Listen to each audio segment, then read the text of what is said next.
मित्रांनो नमस्कार. मनोगत मध्ये आपले मनपूर्वक स्वागत.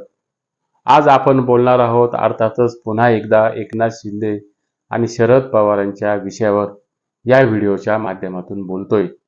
दिल्लीतील शरद पवार व एकनाथ शिंदेच्या कार्यक्रमातून जसं काही फार मोठं महाभारत महाराष्ट्रामध्ये घडलंय आणि त्या घडलेल्या महाभारताची चर्चा ही महाराष्ट्राच्या राजकीय नभांगणावर मोठ्या प्रमाणावर ही चांगली तापली. मी काल एकनाथ शिंदे आणि शरद पवार या विषयावर व्हिडिओ बनवला असताना खरंच या शिंदेच्या सत्काराने एवढी जळजळ, एवढा भडका हा उद्धव सेनेमध्ये का निर्माण झाला, असा प्रश्न स्वाभाविकपणे निर्माण होतो.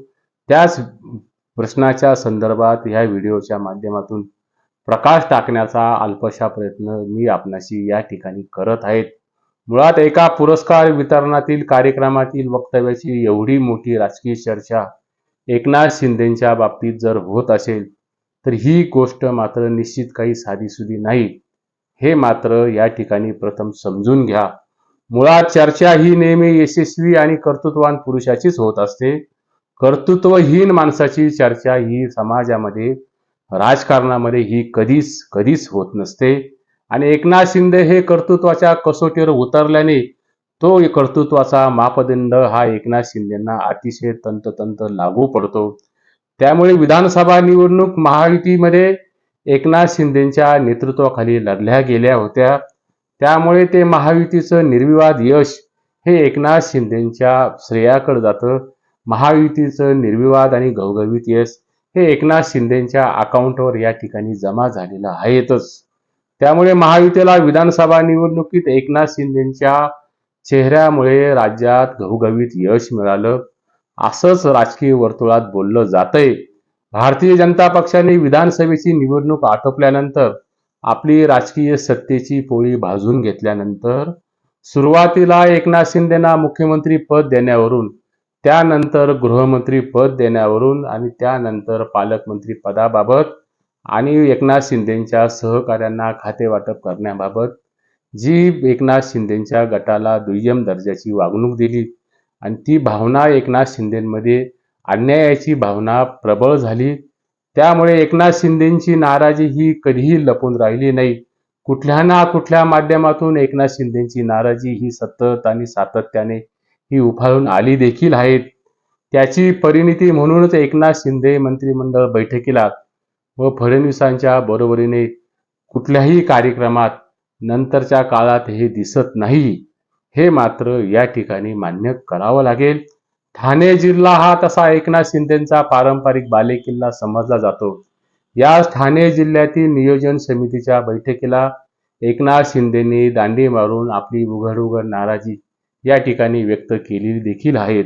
खरं तर आगामी स्थानिक स्वराज्य संस्थांच्या निवडणुका डोळ्यासमोर ठेवून उभाटा सेनेने महापालिकेच्या निवडणुकीची तयारी आणि जिल्हा परिषदेच्या निवडणुकीची तयारी ही सुरू केली आहे. मुंबई महापालिका जिंकण्याच्या दृष्टीने उभाटांच्या विभागवार बैठका या उद्धव ठाकरेंनी सुरू केलेल्या आहेत. मात्र महायुतीमध्ये अद्यापही अजित पवारांची राष्ट्रवादी काँग्रेस आणि एकनाथ शिंदेची शिवसेना यामध्ये सुंदोपसुंदी वाढताना दिसते. यामध्ये मतैक्य मात्र या ठिकाणी होताना दिसत नाही.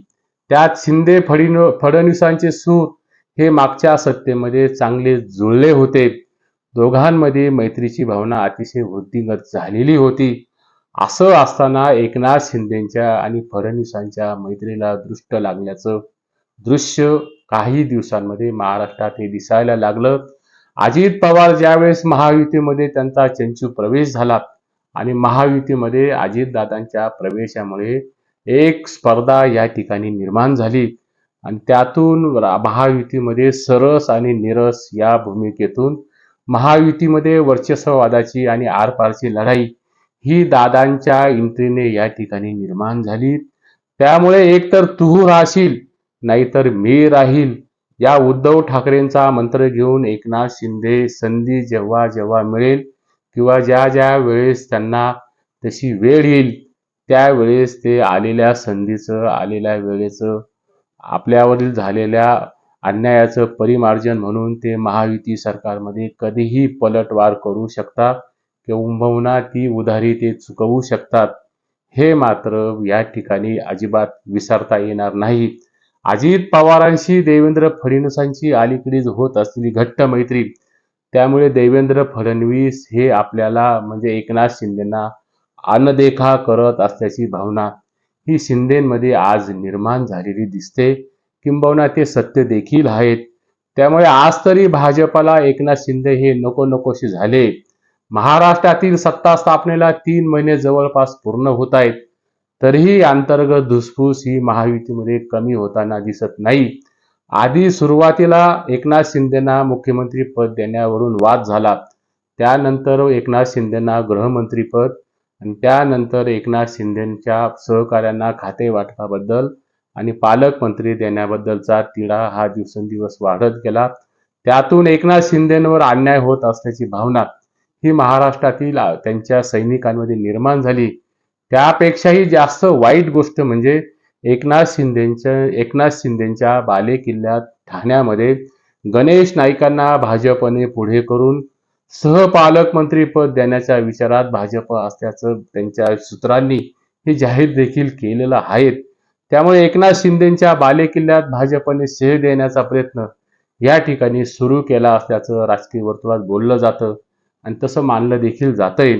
त्या 2024च्या विधानसभा निवडणुकीत शिंदेच्या नेतृत्वाखाली भारतीय जनता पक्षाने महायुतीने निवडणुका लढवल्या आणि निवडणुकीनंतर एकनाथ शिंदेच मुख्यमंत्री होतील असं आश्वासन हे दिल्लीश्वरांनी एकनाथ शिंदेना दिलं होतं. एकनाथ शिंदेना ते आश्वासन देत असताना एकनाथ शिंदे तुम्ही अजिबात चिंता करू नका, निवडणुकीमध्ये सढळ हाताने पैसे खर्च करा, हे आश्वासन शिंदेंना दिल्लीश्वरांनी दिलेलं होतं. मात्र ते आश्वासन भाजपच्या दिल्लीतील नेतृत्वाने पाळले नसल्याने शिंदेची घोर अशी फसवणूक भारतीय जनता पक्षाने केली असल्याची भावना ही जवळच्या एकनाथ शिंदेच्या आमदाराने खासगीत व्यक्त केलेली देखील आहे. मी आज हा व्हिडिओ बनवत असताना एकनाथ शिंदे नाशिकच्या दौऱ्यावर आहेत. नाशिकच्या दौऱ्यात शिंदेच्या कार्यकाळात झालेल्या कल्याणकारी योजनांना ब्रेक लावण्याचा प्रयत्न हा महायुतीतील देवेंद्र फडणवीसांकडून या ठिकाणी होतोय.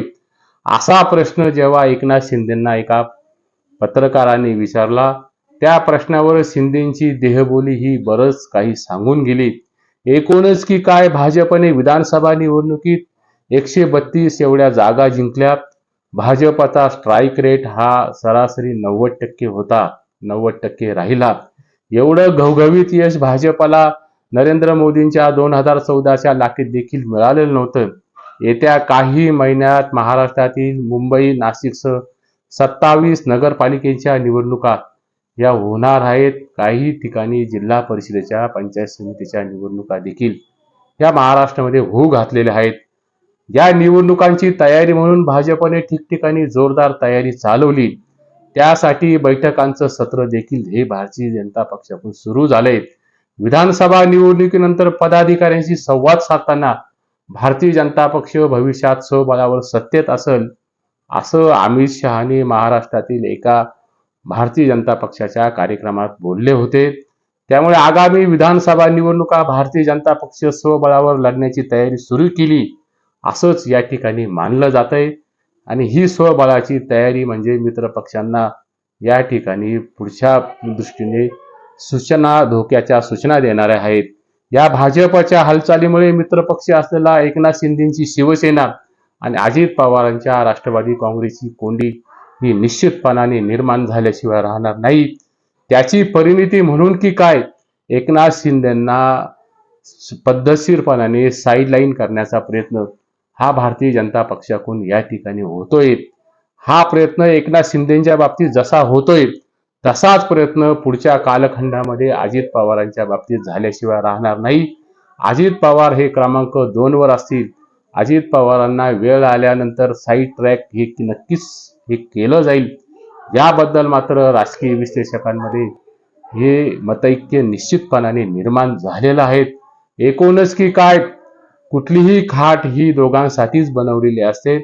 त्या खाटेवर जर तिसरा आला तर ती खाट मात्र कुरकुर करते. तीच अवस्था आज महायुती सरकारची या ठिकाणी झालेली दिसते. त्यामुळे महायुती सरकारमध्ये आज भारतीय जनता पक्ष एकनाथ शिंदेना खेळवत आहेत. असं असलं तरी भविष्यात एकनाथ शिंदे हे भाजपच्या हातातील खेळणं होतात की खेळाडू होतात हे पुढच्या काळात निश्चितपणाने दिसेल. आपल्याला याबद्दल काय वाटतं कमेंट बॉक्समध्ये याबद्दलचे अभिप्राय आपण निश्चितपणाने नोंदवा. तुर्तास आज एवढेच. नमस्कार.